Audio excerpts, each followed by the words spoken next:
Hello and welcome. I'm Dr. Joy, your dedicated doctor.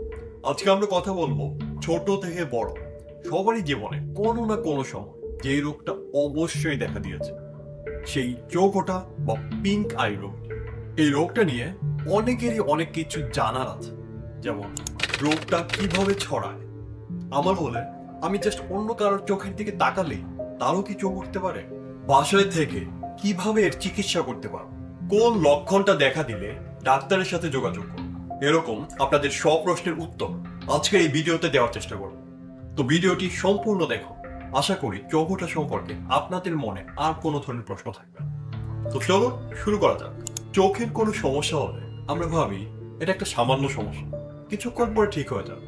কিন্তু যদি তা না হয়, তখন কনজাংটিভাইটিস বা চোখ ওঠা তখনই দেখা যায় যখন চোখের ভেতরের পাতলা স্তর, যাকে কনজাংটিভা বলে, সেটি সংক্রমিত হয় বা ফুলে যায়। এটি সাধারণত ভাইরাস, ব্যাকটেরিয়া, অ্যালার্জি থেকে হতে পারে। প্রথমত চোখ লাল হয়ে যাওয়া, দ্বিতীয়ত চোখ চুলকানো, খচখচ করা কিংবা জ্বালা পোড়া করা, তারপর চোখ দিয়ে পানি পড়া, চোখে পুজ জমা, যেটিকে আমাদের দেশে সাধারণত কেতুর বলে, সেটি শুকিয়ে চটচটে হয়ে চোখের পাতা জোড়া লেগে যাওয়া। আপনি যদি কন্টাক্ট লেন্স পরেন, সেটি পরতে আপনার অস্বস্তি বোধ হবে।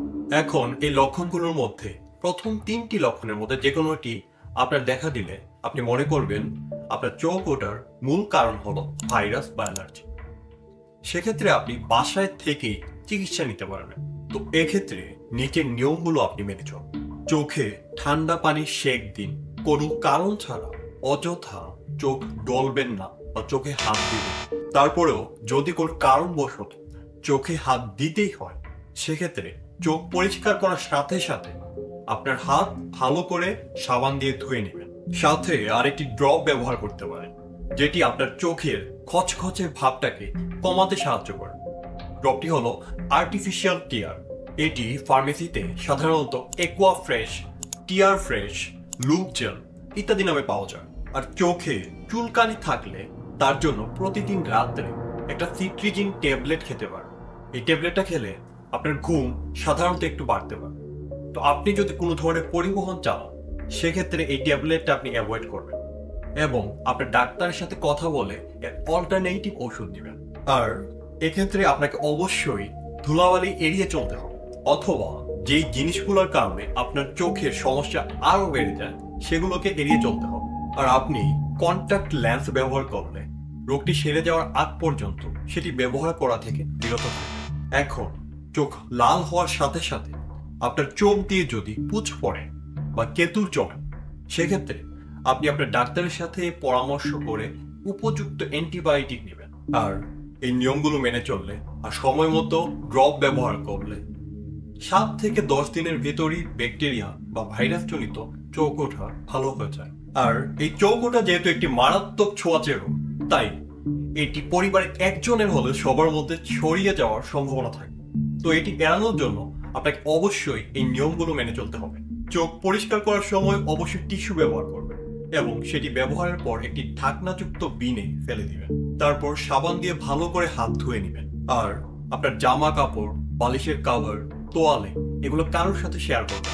প্রতিদিনের ব্যবহার্য কাপড়গুলো গরম পানিতে সিদ্ধ করে ধুয়ে রোদে শুকাতে দিবেন। আর সাথে যদি সর্দি বা কাশি থাকে, তাহলে অবশ্যই একটি মাস্ক ব্যবহার করুন। আর যেহেতু বাচ্চাদের মধ্যে বিশেষ করে স্কুলে এই রোগটি ছড়িয়ে পড়ার প্রবণতা অনেক বেশি দেখা যায়, তাই তাদেরকে কোনোভাবেই যেন চোখে হাত না দেয় সেই বিষয়ে সতর্ক করে দিতে হবে। আর তাছাড়া আমাদের মধ্যে একটা ভুল ধারণা রয়েছে, কারো চোখ উঠলে সে যদি অন্য কারো চোখের দিকে তাকায়, তাহলে ওই সুস্থ মানুষটিরও চোখ উঠতে পারে। তার জন্য তাকে কালো সানগ্লাস পরে থাকতে হবে। ব্যাপারটি আসলে সম্পূর্ণ ভুল। এর কোনো ধরনের বৈজ্ঞানিক ব্যাখ্যা নেই। চোখে চোখে তাকানোর কারণে কখনোই চোখ ওঠা হয়। আর এইখানে কালো চশমা পরার যে ব্যাপার, তার কারণ হলো অনেক সময় রোগী বাইরে বের হলে সূর্যের আলোর কারণে তার চোখ জ্বালা পোড়া করে অথবা অস্বস্তি অনুভব হয়। সেটি থেকে রোগীকে প্রতিহত করার জন্য আমরা তাকে কালো সানগ্লাস পরে থাকতে বলি বাইরে বের হন।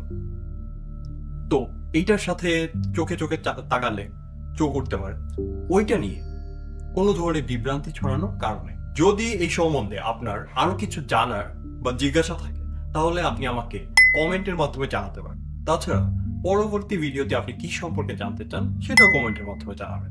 আর আমার একটা লক্ষ্য হলো বাংলাদেশের প্রতিটা মানুষ যেন স্বাস্থ্য সচেতন হয়ে ওঠে এবং সুস্থ থাকে। তো ভিডিওটা ভালো লাগলে শেয়ার করুন আপনার বাবা মা বন্ধু বান্ধব সহ সকল আত্মীয় স্বজনদের সাথে। তো দেখা হচ্ছে নেক্সট ভিডিওতে। ততক্ষণ পর্যন্ত stay healthy by following doctor Joy, your doctor.